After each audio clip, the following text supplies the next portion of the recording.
Hello everyone. In the last video we discussed about the different type of sex determination, in which we discuss about the that is environmental determination of sex. कि how environmental factor are responsible or decide the sex. ठीक है.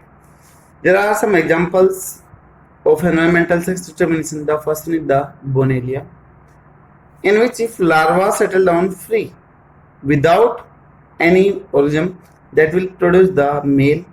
If larva settle near to the female, that then it will produce the male. ठीक है. Second one is the Crepidula. Same condition. In female company, larva will produce the male. Left alone, then larva will produce the female. ठीक है. Third one is the crocodile. Fourth one is the turtle, and the last one is the medusa. ठीक है. तो ये in last video we discuss about the first factor for the sex determination. Now in this video we will discuss about the chromosomal sex determination. ठीक है. तो बेटा आज की क्लास में, आज की वीडियो में हम बात करेंगे कि जो क्रोमोसोमल फैक्टर है वो किस किस तरीके से सेक्स को डिटरमाइन करते हैं. तो यहाँ पर हम सेकेंड फैक्टर की बात कर देंगे. पहले एनवायरमेंटल हो चुका था, तो second one is the chromosomal sex determination. ठीक है. जिसके केस में क्रोमोसोम क्या करेगा, सेक्स का डिटरमाइन करेगा कि मेल होगा या फिर फीमेल होगा. तो ये कैसे हो जाएगा, this one is the genetic determination. जो एनवायरमेंटल था वो था नॉन जेनेटिक था, क्योंकि वहां पर जीन इन्वॉल्व नहीं हो रहे थे. बट ये कैसे हुआ, it is genetic determination of sex. ठीक है. सेक्स को डिटरमाइन करने के लिए क्रोमोसोम रेस्पॉन्सिबिलिटी इसको बोलेगा, that is genetic determination of sex. इसमें अलग अलग हम कंडीशन पढ़ेंगे कि कौन कौन सी कंडीशन है, लेकिन सबसे पहले मैं आपको ह्यूमन बीइंग में करवा देता हूँ, उसके बाद फिर डिफरेंट कंडीशन पे हम आते हैं.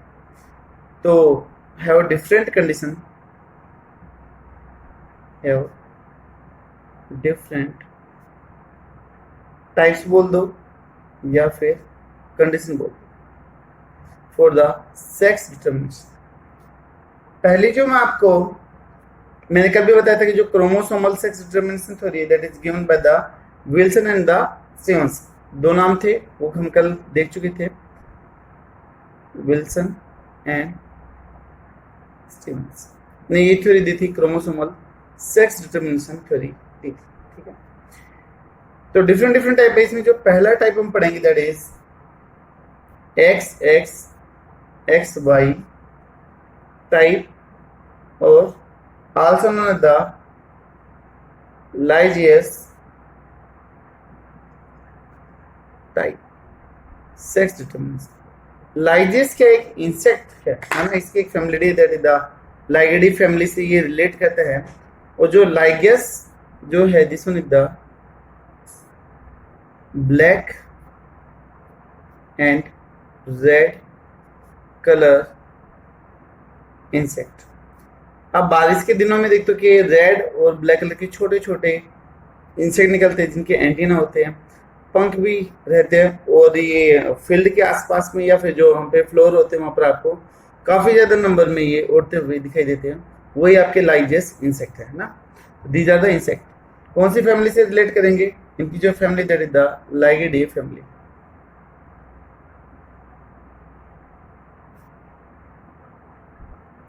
लाइगेडे फैमिली से ये रिलेट करते हैं.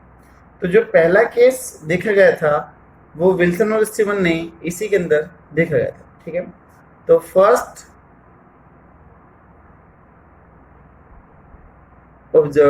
Firstly observed in this insect. इस इंसेक्ट के अंदर पहली बार ये एक्स और वाई क्रोमोसोम देखे गए.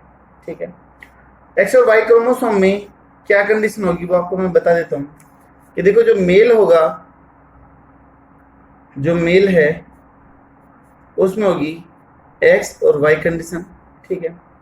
और जो फीमेल रहती है उसमें रहेगी एक्स और एक्स कंडीशन, ठीक है। फीमेल हमेशा इसके केस में कैसे होगी, दैट इज होमोजाइगस कंडीशन होगी।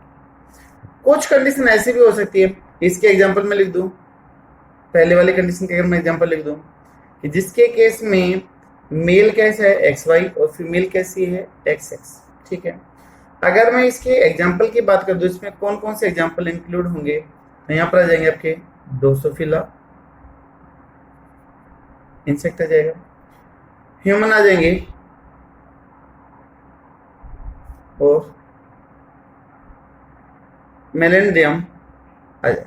तो उसके अंदर ये कंडीशन मिल जाएगी। दूसरी एक कंडीशन रहेगी दैट इज जिसके केस में जो मेल है, ये मेल का साइन है, मेल कैसे होगा वहां पर एक्स ओ, है ना, कैसे होगा एक्स ओ कंडीशन का होगा। ओ का मतलब ये जीरो है ना, ये एब्सेंट को रिप्रेजेंट करेगा, एक ही सेक्स क्रोमोसोम होगा दैट इज एक्स जीरो, या फिर कुछ लोग इसको ओ भी बोलते हैं, बट एक्चुअली में ये है क्या जीरो। तो यहाँ पर एक ही सेक्स क्रोमोसोम है, दूसरा क्या होगा एब्सेंट होगा। और जबकि जो फीमेल है, फीमेल है होगा एक्स और एक्स कंडीशन ही होगा। अगर हम इसमें एग्जांपल की बात कर दें, इसमें कौन कौन से एग्जांपल आ जाएंगे, तो इसमें आ जाएगा ग्रास ऊपर और एक है आपका डिस्क हो रही है, डिस्क हो रही है, ये एग्जांपल इसमें। इसके केस में देखो फीमेल कैसी है एक्स और एक्स है, यानी कि होमोजाइगस कंडीशन, होमोगैमेटिक कंडीशन की है। और यहाँ पर देखो एक्स वाई एक्स जीरो, और ये मेल है वो कैसे, दैट इज हेट्रोगैमेटिक नेचर का है, जिसमें अलग अलग गैमेट बनेंगे, ठीक है। तो इसमें जो फीमेल है, यहाँ पे मैं लिख देता हूँ फीमेल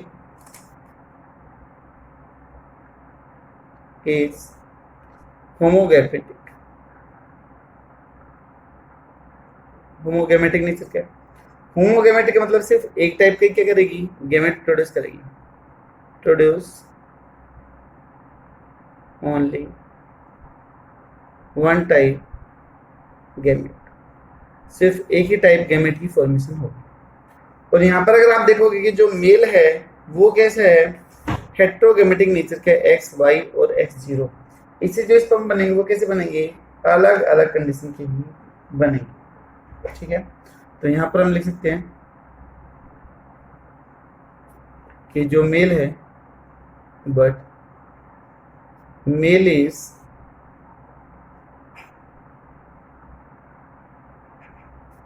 heterogametic, mean produce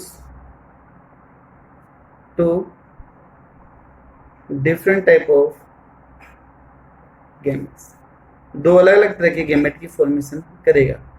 एक स्पर्म में एक गैमेट में क्या जाएगा एक्स, एक में क्या जाएगा वाई, इसी तरीके से एक स्पर्म में क्या जाएगा एक्स और एक के अंदर कुछ भी नहीं जाएगा। तो यहाँ पर ये कंडीशन आ जाएगी, ठीक है। अगर हम मेल की बात करें तो इसमें एक्स क्रोमोसोम कंटेनिंग जो गैमेट होगा that is known as the gynosperm, जो वाई कंटेनिंग जो स्पर्म होगा that is known the endosperm, इसको हम बोल देंगे। तो यहाँ पर दो कंडीशन बन जाएगी, यहाँ पर टू टाइप ऑफ गैमेट में कौन कौन सी है। पहली कंडीशन है that is gyno sperm condition, gynaecology study of the female reproductive organ.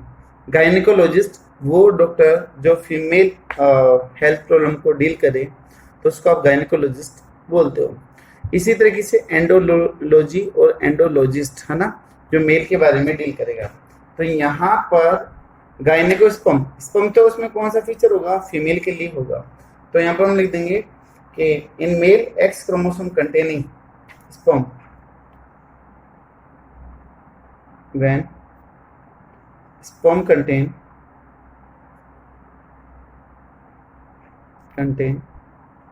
X chromosome that is known as gynosperm, ठीक है। इसी तरीके से बेटा दूसरी टर्म आ जाएगी that is androsperm, second one is the androsperm. जो एंड्रो वर्ड आता है वो किसके लिए आता है, मेल के लिए, और मेल के लिए कौन सा फैक्टर रिस्पॉन्सिबल होगा? तो वाई क्रोमोसोम कंटेनिंग गैमेट बोल दो या चाहे आप स्पर्म बोल दो, तो वो गैमेट या वो स्पर्म क्या कहलाएगा? आपका एंडोस्पर्म कहलाएगा। ठीक है, तो ये दो कंडीशन यहाँ पर आ जाएगी। इसके अलावा और कौन कौन सी कंडीशन होगी वो भी हम देखेंगे बाद में, लेकिन सबसे पहले हम ह्यूमन में देख लेते हैं कि ह्यूमन में सेक्स डिटर्मिनेशन कैसे होगा, लड़का या फिर लड़की कैसे होती है, वो चीज़ हम यहाँ पर देख लेते हैं। और बोर्ड एग्जाम के लिए टॉपिक जरूरी है, that is sex determination in the human being, है ना। तो ये पूछा जाता है, तो यहाँ पर हम सबसे पहले इसको देखते हैं, फिर इसके डिफरेंट टाइप्स को हम डील करेंगे। ये तो वो कंडीशन है जिसके केस में फीमेल कैसी है, होमोगैमेटिक नेचर का, अगर मेल कैसे होगा, हेटेरोगैमेटिक नेचर का होगा। ठीक है, तो हम पहले इसी एक कंडीशन को ही लेके चलते हैं। तो sex determination in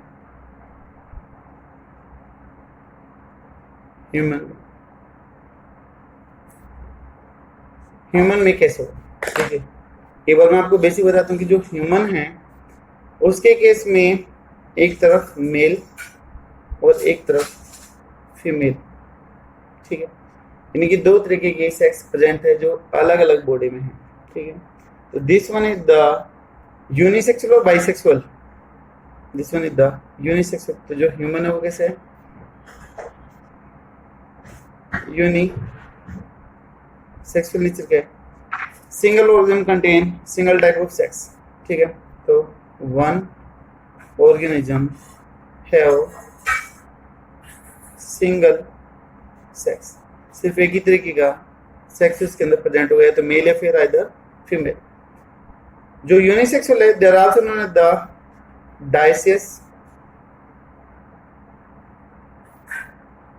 dioecious nature का भी हम इसको बोलते हैं, जिसकी किस्में लगे। टोटल क्रोमोसोम कितने हैं ह्यूमन में? दैट इज 46 क्रोमोसोम है।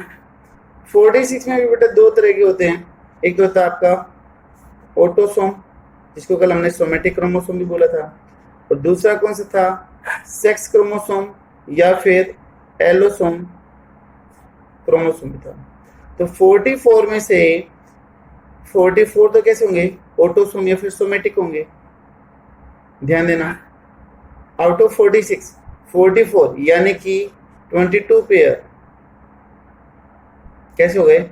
सोमेटिक या फिर ऑटोसोम हो गए। और जो दो बच गए यानी कि 1 पेयर, वो कौन सा हो गया? सेक्स क्रोमोसोम हो गया। ठीक है, तो एक सेल में, जर्म सेल में कितने क्रोमोसोम होंगे? 46 होंगे। जब मियोसिस होगी तो क्रोमोसोम नंबर क्या हो जाएंगे? हाफ हो जाएंगे। ठीक है, तो ये हम यहाँ पर आगे डिस्कस करें। ह्यूमन की बात करें तो एक तरफ हम लिख देते हैं फादर और एक तरफ लिख देते हैं मदर। ठीक है, फादर के अंदर कितने क्रोमोसोम? 46। मदर में भी कितने? 46। ठीक है, अब 46 की कंडीशन को हम कैसे रिप्रेजेंट कर सकते हैं? ऐसे कर दें, 44 तो ऑटोसोमल और प्लस में एक्स और वाई कंडीशन, ऐसे हो गई। मदर में क्या कंडीशन हो गई? 44 प्लस में एक्स और एक्स, ये कंडीशन। तो टोटल कितने हो गए? 44, 45, 46। इधर भी 44, 45, 46, टोटल 46 क्रोमोसोम हो गए। ठीक है, कहाँ पर है ये? जर्म सेल के अंदर प्रेजेंट है। ठीक है, टेस्टिस के अंदर या फिर ओवरी के अंदर प्रेजेंट होंगे। तो ये जो जर्म सेल है इधर किस में मिलेगी? टेस्टिस में मिलेगी, और इधर किस में मिलेगी? ओवरी के अंदर मिलेगी, जिसको आप गोनेट्स बोलते हो, वहां पर ये प्रेजेंट होंगे। अब बेटा ये दोनों सेल जो है, टेस्टिस की और ओवरी की जो जर्म सेल है, अंडरगो द मियोसिस डिवीजन। दोनों किस में जाएगी? मियोसिस डिवीजन में जाएगी। ठीक है, मियोसिस डिवीजन को आप क्या बोलते हो? रिडक्शनल डिवीजन बोलते हो, जिसमें क्रोमोसोम नंबर क्या हो जाते हैं? हाफ हो जाते हैं। This one is the reductional division, chromosome number half होंगे। अब हाफ होंगे तो मेल में जो गैमेट बनता है वो क्या बनता है, स्पर्म बनता है। This one is the sperm, Hindi में शुक्राणु बोलते हैं। तो यहाँ पर स्पर्म बना। अभी देखिए मियोसिस होगा तो 46 में से 23 क्रोमोसोम आएंगे, 22 तो आपके ऑटोसोमल आएंगे। जो 23वां क्रोमोसोम है वो एक्स भी आ सकता है या फिर वाई भी आ सकता है। तो यानी दो तरह के स्पर्म बनते हैं, 50-50 का रेशियो रहता है। अगर हम 200 मिलियन स्पर्म की बात करें जो एक बार में इजोकुलेट होता है, तो उसमें से 50% आपके एक्स वाले रहेंगे और 50% कैसे रहेंगे, वाई वाले रहेंगे। तो यहाँ पर दो डिफरेंट टाइप के गैमेट की फॉर्मेशन होती है। और तब कि अगर हम मदर की बात करें, मियोसिस होने के बाद में जो गैमेट इधर बनेगा that is known as the egg, जिसका आप अंडाणु बोलते हो। इसमें भी क्रोमोसोम नंबर हाफ हो जाएंगे, 44 का हाफ दैट इज 22। दोनों में से कोई भी आ जाए तो सेम ही है, दैट इज एक्स। तो यहाँ पर गैमेट कितने टाइप का बनेगा, एक, और यहाँ पर कितने टाइप के बनेंगे, दो। तो मेल में गैमेट कितने टाइप के हो गए, दो टाइप के हो गए। और तब की फीमेल में गैमेट कितना हो गया, एक टाइप का हो गया। ठीक है, तो यहाँ पर हम लिख दें या फिर बाद में लिख देते, चलो फीमेल है सिंगल टाइप ऑफ गैमेट, सिर्फ एक ही टाइप का गैमेट होता है। और जो मेल है उसमें मेल है two types of gamete. Males के अंदर दो टाइप के गैमेट होते हैं। अभी सेक्स डिटरमाइन कौन करेगा, ये स्पर्म करेंगे इन दोनों में से कि कौन सा स्पर्म एग के साथ में फ्यूज होगा। अगर मान लो सबसे पहले ये वाला स्पर्म आके फ्यूज हो गया इस एग के साथ में, ठीक है, फ्यूजन हो गया या फिर फर्टिलाइजेशन हो गया, तो यहां पर क्या बनेगा, जाइगोट बनेगा। First diploid cell that is known as the zygote, ठीक है। फर्स्ट टू एन, जिसको आप डिप्लॉयड भी बोलते हो, first diploid cell known as zygote. तो यहाँ पर क्रोमोसोम नंबर हाफ थे, तो ये सेल कैसे हो गई, एन। एन का मतलब हैप्लॉइड सेल है, ठीक है। ये भी एन है तो ये भी कैसी सेल थी, डिप्लॉयड सेल है। और तब हैप्लॉइड हैप्लॉइड आपस में फ्यूज कर गई तो कैसे बन जाएगी, डिप्लॉयड सेल बनेगी। अब देखो ये जो जाइगोट बनेगा इसमें 22 और 22 है ना, 22 इधर से 22 इधर से, तो ऑटोसोमल टोटल कितने हो गए आपके, 44 हो गए। अब सेक्स क्रोमोसोम देखो, इधर से एक्स और इधर से भी क्या आएगा, एक्स। यहाँ पर आ गई एक्स और एक्स क्रोमोसोम, तो 44, 45, 46, लेकिन दोनों में एक्स और एक्स कंडीशन है। तो this one is the baby girl, baby girl है ना। तो यहाँ पर ये लड़की पैदा होगी अगर यहाँ पर एक्स और एक्स कंडीशन फ्यूज हो रही है। तो दूसरी कंडीशन है कि यहाँ पर मान लो ये स्पर्म फ्यूज ना हो पाए, पहले ये वाला स्पर्म फ्यूज हो जाएगा। आपने 3 इडियट मूवी देखी होगी, तब नंबरिंग स्टार्ट होती है तो उसमें बोलते हैं कि पैदा होने के लिए भी कंपटीशन करना पड़ता है। लाइफ में कंपटीशन ही कंपटीशन है, तो वहां पर बहुत सारे स्पर्म चलते हुए दिखाते हैं। तो जो भी सबसे पहले फ्यूज करेगा, एक्स या फिर वाई जो भी होगा, जो सबसे पहले फ्यूज करेगा वही सेक्स को डिटरमाइन करेगा, ठीक है। तो यहाँ पर भी फ्यूजन या फिर फर्टिलाइजेशन होगा। तो यहाँ पर अभी क्या कंडीशन आप देख सकते हो, 22 इधर से 22 इधर से, तो 44 autosomal.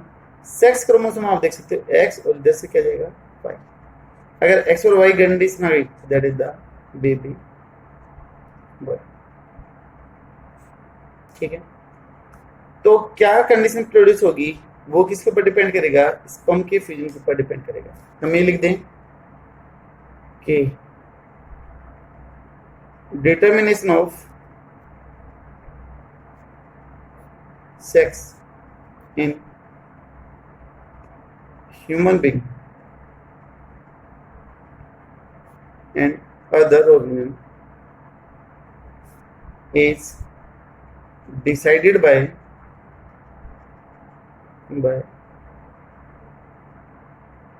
type of fusion of sperm, sperm का कौन सा टाइप उधर फ्यूज होने लग रहा है, ठीक है, एक्स फ्यूज होगा या फिर वाई स्पर्म फ्यूज होगा, तो type of fusion of sperm वो इसको डिसाइड करेगा। अब कई बार क्वेश्चन पूछा जाता है कि biologically who is the responsible for the sex determination and socially who is the responsible for the sex determination. ये मैं क्वेश्चन लिख रहा हूँ जो बार बार कई बार पूछा जाता है बोर्ड एग्जाम में। Biologically and socially who is the responsible for sex determination in baby या फिर जायकोट, ठीक है। तो यहाँ पर कह रहा है कि बच्चे में सेक्स को डिटरमाइन करने के लिए बायोलॉजिकली और सोशली कौन रिस्पॉन्सिबल है। देखो अब यहाँ आंसर पे आते हैं तो यहाँ से लगभग 3 नंबर का क्वेश्चन बनता है ये, ठीक है, और काफी बार पूछा गया है। अब क्वेश्चन में कह रहा है कि बायोलॉजिकली भी आपको बताना और सोशली भी बताना है। सोशली का मतलब सामाजिक रूप से बताना कि किसको जिम्मेवार ठहराया जाता है, ठीक है। तो ये देखते हैं, देखिए बायोलॉजिकली अभी हमने देखा है कि जो डिफरेंट टाइप के गैमेट हैं वो किस में बनने लग रहे हैं, मेल में बने हैं। भाई फीमेल में तो एक ही तरह के गैमेट बन रहे हैं, चाहे लड़की हो तो भी एक्स बनेगा, चाहे लड़का हो तो भी क्या बनेगा, एक्स बनेगा। बट यहाँ पर कौन सा स्पर्म फ्यूज करेगा, वो क्या करेगा, सेक्स को डिटरमाइन करेगा। तो बायोलॉजिकली हम बोल दें father is the responsible for sex determination because it has two different type of sex chromosome, X and Y। तो दो टाइप के सेक्स क्रोमोसोम है तो गैमेट भी दो टाइप के बनेंगे and fusion of X and Y sperm will decide the sex of fetus या फिर जायकोट, उसको डिसाइड करेगा। तो बायोलॉजिकली कौन रिस्पॉन्सिबल हो गया, फादर रिस्पॉन्सिबल हो गया, ठीक है। अब हमें बात करने की इसकी सोशल कंडीशन की बात करनी, ये चीज क्लियर होगी। इसके एक्सप्लेनेशन आप ऊपर देख चुके हो, यहाँ पर हम समझ चुके हैं। अब इसके बाद में हम आ जाते हैं सोशली कंडीशन के ऊपर। तो सेकंड कंडीशन है सोशल कंडीशन। देखिए सामाजिक रूप से हम हमारी सोसाइटी में देखिए अगर लड़की पैदा होती जाती है तो समाज वाले जो लेडीज होती है, जो बहू होती है, उसको जिम्मेदार ठहराती है कि हमारी बहू तो लड़की ही लड़की पैदा करने लग रही है। ताने देती है कि वंश नहीं बढ़ेगा तो कैसे काम चलेगा, पता नहीं कैसी बहू है, उसको दुनिया भर के ताने दिए जाते हैं, ठीक है। तो अगर लड़का हो जाए तो बोलती कि हमारे बहू के पैर ऐसे है कि लड़का पैदा हो गया भाग्यशाली ऐसा वैसा है। तो जो भी कंडीशन है उसके लिए मदर को रिस्पॉन्सिबल ठहराया जाता है, ठीक है। तो लेकिन एक्चुअल में जो सेक्स का डिटर्मिनेशन है बच्चे का वो कौन डिसाइड करेगा, फादर ही रिस्पॉन्सिबल होगा। मदर का काम तो सिर्फ उसको पालने का है, उसकी केयर करने का, उसको नरिशमेंट देने का है। अब जो अंदर जो फीटस बना है वो किसने डिसाइड किया, फादर ने डिसाइड किया, ठीक है। तो यहाँ पे mother produce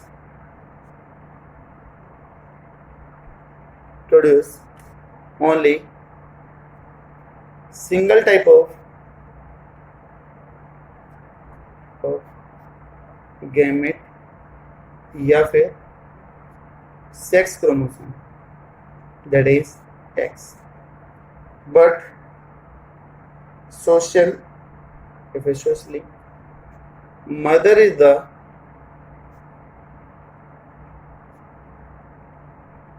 responsible for sex determination.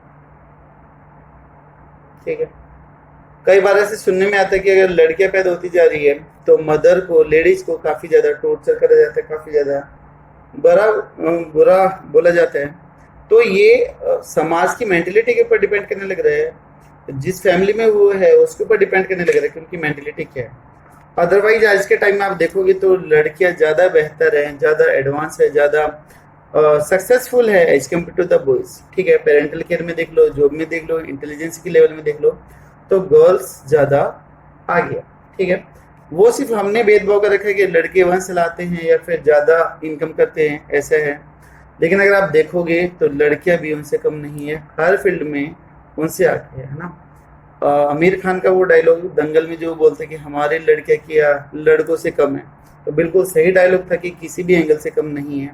आप किसी भी फील्ड में देखोगे तो आपको अच्छी मिलेगी। ठीक है, और बात हरियाणा की रही तो हरियाणा स्टेट में सबसे कम सेक्स रेशो था, पहले शायद 700 कुछ था, स्टार्टिंग में 793 था, उसके बाद में 826 कुछ सालों तक रहा, उसके बाद में अभी जो है वो 900 को क्रॉस कर चुका है। ठीक है, तो हरियाणा के अंदर अभी जो sex ratio day by day increase करते जा रहे हैं। जो पॉपुलेशन है, जो वहाँ की जो लोकेलिटी है वो अवेयर होने लग रही है। ठीक है, वो जान रही है कि अगर लड़कियां नहीं होगी तो वंश क्या कुछ भी आगे की तरफ नहीं चलेगा।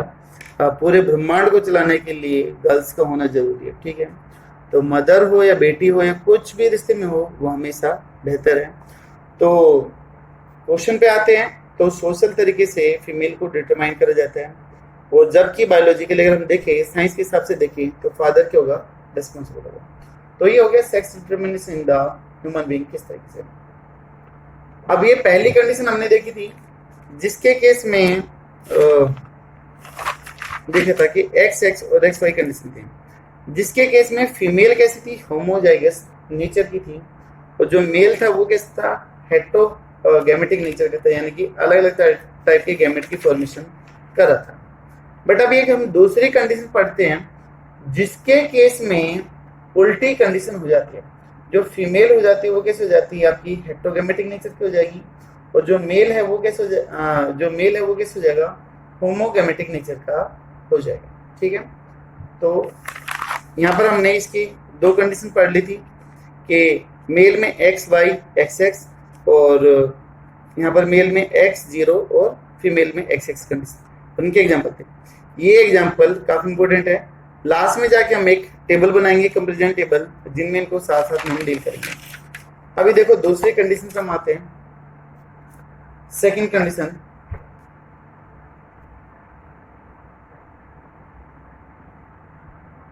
व्हेन मेल इज, जो मेल होगा वो कैसा होगा, होमोगैमेटिक नेचर का है। Male is homogametic and female is heterogametic. तो जो फीमेल है वो कैसे होगी, हेट्रोगैमेटिक नेचर की होगी। ठीक है, तो यहाँ पर हम मेन फोकस करेंगे कि जो फीमेल है वो हेट्रोगैमेटिक है, और पहले वाले में जो मेल था वो क्या था, हेट्रोगैमेटिक था। तो यहाँ पर हम दो कंडीशन पढ़ेंगे, एग्जाम्पल पढ़ेंगे, उसके बाद में फिर एक कंपेरेबल टेबल बनाएंगे कि क्या क्या होगा। ठीक है, पहली कंडीशन है, तब मेल के अंदर क्या हो, जो मेल होगा उसमें कंडीशन रहेगी जेड जेड कंडीशन रहेगी, और जो फीमेल है उसमें क्या कंडीशन रहेगी, दैट इज जेड डब्ल्यू। ये जो जेड जेड और जेड डब्ल्यू हैं, they are the sex chromosome, है ना, ऐसी कंडीशन है। इसमें अगर हम एग्जांपल की बात कर दें तो इसमें आ जाएंगे बर्ड्स, आ जाएंगे जो पक्षी हैं, उनके केस में कुछ इस तरीके से सेक्स का डिटर्मिनेशन होता है। दूसरे अगर हम एग्जांपल की बात करें, जिसके केस में मेल यहाँ पर तो कैसे रहेगा, होमोगैमेटिक है, जेड जेड, और जो फीमेल होगी वो कैसे होगी, जेड ओ नेचर की होगी या फिर जेड जीरो नेचर की होगी। तो इसमें अगर हम एग्जांपल की बात कर दें तो एग्जांपल आ जाएगा बटरफ्लाई एंड मोथ। ठीक है, तो यहाँ पर आप देख सकते हो कि जो फीमेल है वो कैसी है, हेट्रोगेमेटिक नेचर की है। तो फीमेल इज हेट्रोगेमेटिक और जो इधर मेल है, male is homogametic because male है ओनली जेड क्रोमोसोम। ठीक है, तो यहां से एक ही टाइप की क्या बनेंगी, सेक्स क्रोमोसोम बनेंगे। ठीक है, अगर हम यहाँ पर और एग्जांपल ऐड करना चाहें तो यहाँ पर आ जाएगा आपका फिशेस और रेप्टाइल्स भी आ जाएंगे। अगर हम इस वाली कंडीशन की बात करें तो इसमें आ गया था आपका ग्रास ऊपर,